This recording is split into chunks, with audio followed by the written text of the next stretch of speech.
መብረቅ ከላይ ወርዶ ይምታሽ። ከኔ ራቂ ብዬሻለሁ። እሺ ናሆም፣ እሺ እኔ እንኳን ልራቅ ችግር የለውም። ግን ደግሞ ወንድ ባየ ቁጥር አባቴ አባ እያለ የሚያስቸግረኝ ልጅ ምን ላድርገው? ንገረኝ፣ ምን ላድርገው? ልጃችን አትበይ ብዬሻለሁ። እሺ ምናልባት አንቺ ልጅ ሊኖርሽ ይችላል። በፍጹም ግን አለምትይው ሕፃን ልጅ የኔ አይደለም። አልገባኝም። የመጀመሪያ እንደሆን ክረስታ ሆኖ ምናልባት የመጀመሪያሽ ሊሆን ይችላል። የመጨረሻሽ ግን አይደለም። ትሰምኛለሽ? እዛ ከማንም ጋር ተጋድመሽ ያመጣሽው ልጅ ያንተ ነው እንድትኝ አልፈልግም። ምናልባት ሌላ ፍቅረኛ ይዤ ሊሆን ይችላል። ግን ደግሞ ያንተ ያልሆነው ልጅ ያንተ ነው ብዬ ሌለህ እንደማልችል ታውቀዋለህ። ትሰምኛለሽ? አትንኪኝ። ትሰምኛለሽ? ያን አንድ ላይ እያለን አንተ ለቁም ነገር አትበቃም ብለሽ ጥለሽኝ ሄድሽውን ረሳሽው እንዴ? እሱ ላስታውስሽ ነው። ያኔም ቢሆን ጥዬ ሄድኩት የልጅ አባት መሆን እንደማትፈልግ ስላወቅኩ ነው። አሁንስ ይሆናል ብለሽ እንዴት አሰብሽ? እባክሽ ናሆሜ፣ ልጅ እኮ ያሳሳል። ደግሞ የአሁኗ ሚስት ልጅ ስላልሰጠች ምናልባት ከኔ ልታገኝ ትችል ይሆናል። ምናልባት በጣም ብዙ ነገር ስትይ ዝም ብዬሽ ሊሆን ይችላል። ስለ ምሩ ማውራት ከጀመርሽ ግን እገልሻለሁ። እመኚኝ፣ እገልሻለሁ።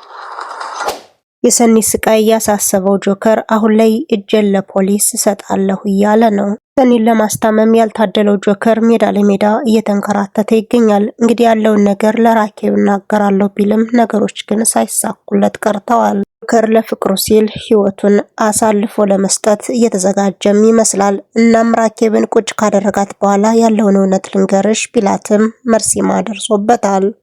የኪራና የጽናት ህይወት ተገላቢጦሽ ሆኗል። ከዚህ በፊት ጽናት ማትናደድና ጠንካራ ሴት እንዳልነበረች አሁን ደግሞ በትንሽ በትልቁ የምትናደድ ሴት ሆናለች። በተቃራኒው ጠንካራ ወንድ፣ ስራውን፣ ትዳሩን የሚወድ በጣም ብርቱና ታጋሽ ወንድ ሆኖ እንመለከተዋለን። ክብሮም ሰኒን የእጅ አደርጋታለሁ፣ እሷ የኔ ብቻ ናት፣ የማንም ሁና ማየት አልፈልግም ሲል ነበረ። አሁን ላይ ግን ነገሮች አቅጣጫቸውን የሳቱ ይመስላሉ። ሰላም ጤና ይስጥልኝ ውድና ክቡር የሆናችሁ የቻናሌ ቤተሰቦች እንደምን አላችሁልኝ? በያላችሁበት የዓለም ዳርቻ ሰላማችሁ ብዝት ይበል እያልኩኝ ቪዲዮ ላይክ፣ ቻናሌን ደግሞ ሰብስክራይብ በማድረግ አበረታቱ እያልኩኝ እስከ ቪዲዮ ፍጻሜ አብራችሁን ቆዩ። ጆከር ብዙ ነገሮችን ካሰበ በኋላ ራኬብን ቁጭ አድርጎ የተፈጠረውና የሆነውን ነገር ለማስረዳት መንገዱን ከፍቶላት ነበር። እሷም ሳስፔንስ ሆና ንገረኝ ትለዋለች። ዙሪያቸው መካከል መርሲማ መጥቶ እሱን ሰው አትመኙ በማለት ነገር መቆስቆስ ቢጀምርም አንተ ቁልፉን አምጣው፣ አንተም አጠቅመኝም፣ ስለዚህ ቤቱን ለቃችሁ ውጡልኝ በማለት ትበሳጭባቸዋለች። ጆከርም ክፉኛ ተናዶ ስለነበረ ያለውን ሚስጥር ዝርግፍግፍ አርጎ ተነገራት። በኋላ ብቻ ነገሩ ግልጽ ባይሆንላትም ጫፍ ጫፉን ያስረዳትም ይመስላል። ጆከር ብዙ ነገሮችን ከተናገረ በኋላ ይህን ሰውዬ አስወጪው፣ እሱ ነው ለዚህ ሁሉ የዳረገን በማለት ያለውን ነገር እየነገራትም ነበር። እሷም ሁለቱን አስወጥታቸዋለች። ጽናት ሌናን አስከፍታት ስለነበረ በይ ምግብ እንብላ አቅርቤልሻለሁ በማለት ሳሎን ላይ ፈገግ ብላም ትቀበላታለች። ሌናም ሰድበሽ ስታበሻቅጨኝ እንዳልነበር አሁን ደግሞ ዘለሽ እንዴት መላክ ሆንሽልኝ በማለት አንዳንድ ነገሮችን ተናግራታለች። ሰው አይደለሁ ስለዚህ ተሳስቼ ነው ብላም ይቅርታ ጠየቀቻት። ሌናም ከምግቡ ቀጥላ አሁን ያለውን እውነት የተናገረችን ትመስላለች። እንዴት እንደዛ ሰድበሽኝ ባንዴ መላክ ሆንሽልኝ? ስለዚህ መጀመሪያ አንቺ ምግቡን ቅመሽው ትላታለች። ጽናትም እንዴት መርዝ ታረግበታለች ብለሽ ጠረጠርሽ ካልቻት በኋላ የሰው ልጅ ምን ይታወቃል፣ ስለዚህ ቅመሽልኝና እኔ በላለሁ በማለት እሷም ምግቡን ቀምሳላት ኪራን ለመጥራት ትሄዳለች። ኪራም የቢሮ ስልክ ሲያወራ ስለነበረ እሷ ስትጠራው በደንብም አልሰማትም። እሷም ዘላ ጉንጩን ትስመዋለች። ተየስራ ስልክ ነው ቢላትም እሷ ግን ልትሰማ አልፈለገችም። ስልኩን ከዘጋ በኋላ ምንድን ፈልገሽ ነው? ማንንስ ማሳሳት ፈልገሽ ነው? አሁን እንደዚህ ቦታ ምስሚ በማለት የፍቅር ጨዋታቸውን ቀጥለውም ነበር። አውያ ሁሌ ተቀይራ ውሃ በጨው ስሰጣት እንዳልነበረ አሁን ደግሞ ለምሩ ጠበቃ ሆና ስንመለከታለን። እህቴ ጓደኛዬ መባባልም ጀምረዋል።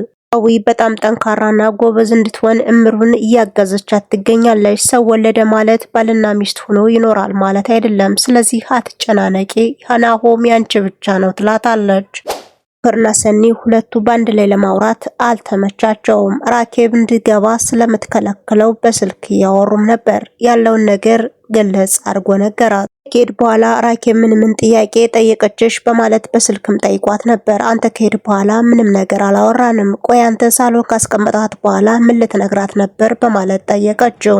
ከዚህ በኋላ አንቺ ስትሰቃይ ማየትም መስማትም አልፈልግም፣ ያለውን እውነት ልነግራት ነበር ግን ያ ማይረባ መጥቶ ነገሩን አቋረጠው በማለት ያለውን እውነት ይነግራታል። እሷም እንደዚህ እንዳያደርግ ማስጠንቀቂያ ነግረዋለች። ሮምና መርሴማ ፉክክር ገጥመዋል። አሁን ላይ አንድ ተራ የጎዳና ልጅ ፍቅርህን ነጥቆሃል ዋጋም የለህ በማለት እያበሻቀጠው ይገኛል። ክብሮም በጣም ተናዷል። ከዚህ በፊት እሷን በእጅ አስገባለሁ ሰኒ የኔ ብቻ ናት በማለት ብዙ ነገሮችን ቢሰነዝርም ነገሮች ግን አቅጣጫቸውን ስተውበታል። ሌኒና ሀዊ አሁን ላይ ፉክክር የገጠሙም ይመስላሉ። እንግዲህ ሌኒ በጀርባም ሆና በድንጋይ ስለመታቻት ራሷን ስታም ነበረ። ብዙ ጊዜ ከተንከባለለች በኋላ እንደምንም ብላ ተነስታለች።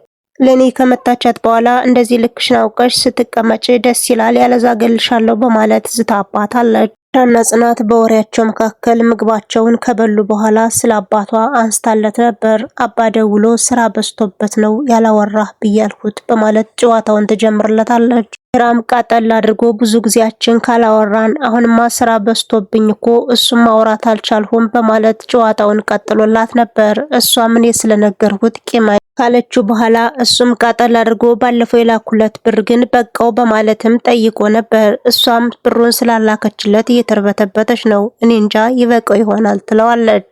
እሱም ብሩን አላክሽውም ወይ እንዴት እንደዛ ልትጠራጠር ይቻልሽ በማለት ያለውን እውነት ሲጠይቃትም እሷ ግን አንጃ ግራንጃ መመለስ ጀምራለች። ብሩን አቤት አጥፍቼዋለሁ ሌላውን አስቤዛ ገዝቼበት ያለው የቀረውን ደግሞ ቀሚስ ገዛሁበት በማለት ሰርፕራይዝ ታረጋዋለች። ለአስቤዛ ተቀብለሽ ነበር እንዴት ይህን ገዛሽበት በማለት አሁንም ደግሞ ይጠይቃታል። እናትም እንዴት እንደዚህ ብለህ ትጠይቀኛለህ? የቤት እመቤት ስለሆን ወጥቼ ስለማልሰራ ነው እንደዚህ የምትቆጣጠረኝ? ኑሮ እኮ ጣራ ነክቷል በማለት አንጃ ግራንጃ ስትመልስለት ኪራ ክፉኛ ተናደደ።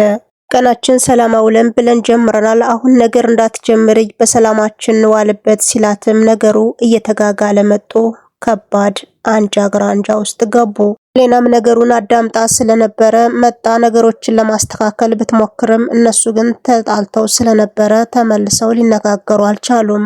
እናንተ እኮ እንደ ህፃን እያደረጋችሁ ነው ለምንድነው እንደ ትልቅ የማታስቡት? ለምንድነው አንድ ቀን መጣላት አንድ ቀን መታረቅ የምትሆኑት? በማለት እኔ ምን ላድርጋት ጽናት እኮ ሌላ ሰው ሆነችብኝ ጸበል ልውሰዳት ወይ በማለትም ሌናን ጠይቋት ነበር። ሻያሌ ወደ ነምሩ ቤት ሲሄድ ነበርና በድንገት ሌኒን ያገኛታል። እሷን አግኝቶ መንገድ ላይ ሲያወራትም ነበር። እሱም እዚህ አካባቢ ምን ትሰሪያለሽ በማለት ሲጠይቃትም ብቻ አንዳንድ ነገሮችን ከሸነገለችው በኋላ ብዙ ነገሮችን እንደሚያወሩ እሱም ግልጽ አድርጎ ነገራት። የተፈጠረውና የሆነውን ነገር አንድ ባንድ እያስረዳችውም ነበር። ውሸት ይሁን እውነት ብቻ ነገሩ ባይታወቅም ግን ደግሞ ሰውየውን ለማሳመን ደፋ ቀና እያለች ነው። ምሩም በአጋጣሚ ወደ ነሰኒ ቤት ለመሄድ ወጣ ስለነበረ ሁለቱ ሲመካከሩ ስታይ እንደብድ እያደረጋት ነው። እሱንም ካሳመነችውማ ባለቤት ልትወስደው ነው ትላለች። ምሩም ብዙ ነገር ካዳመጠች በኋላ ከዚህ በላይ መስማት አልፈልግም በማለት ነገሩንም ሰርዛ ወደ ቤቷ ትሄዳለች። ያለውን ነገር ለሃዊ ግልጽ አርጋ ነገረቻት።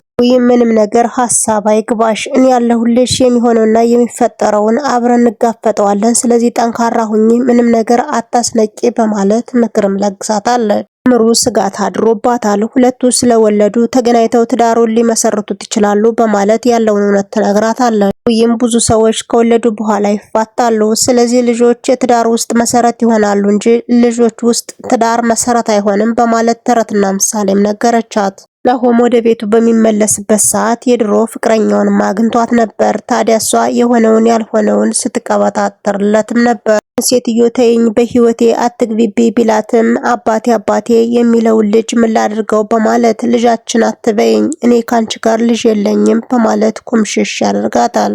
ልጅ በጣም ጥሩ ነገር ነው። ሌላ ፍቅረኛ ሊይዝ ይችላል እንጂ ያልወለድከው ልጅህ ነው ብዬ በፍጹም አልመጣም። ስለዚህ ልጅህ ነው በማለት ሽምጥጥም አድርጋለች። ናሆም የሆነውና የተፈጠረውን ነገር አልቀበልም ብሏል። አሁን ላይ ህይወት ስላለኝ ከህይወቴ ውጭልኝ በማለት ብዙ ነገር ቢላትም ሴትዮዋ ግን ግግም እንዳለች ነው። ወሬዋ መካከልም እችኛዋ ባለቤት ልጅ ልሰጥህ ስላልቻለች እኔ ልጅ እሰጥሃለሁ በማለት ብቻና ነገሮች መናገር ጀምራ ነበር። እሱም ክፉኛ ስለተናደደ በጥፊ ያጠናገራት። ውድና ክቡር የሆናችሁ የቻናሌ ቤተሰቦች እስከ ቪዲዮ ፍጻሜ አብራችሁ ስለነበራችሁ ከልብ እያመሰገንሁ በሌላ ቪዲዮ እስከምንገናኝ ሰናይ ጊዜ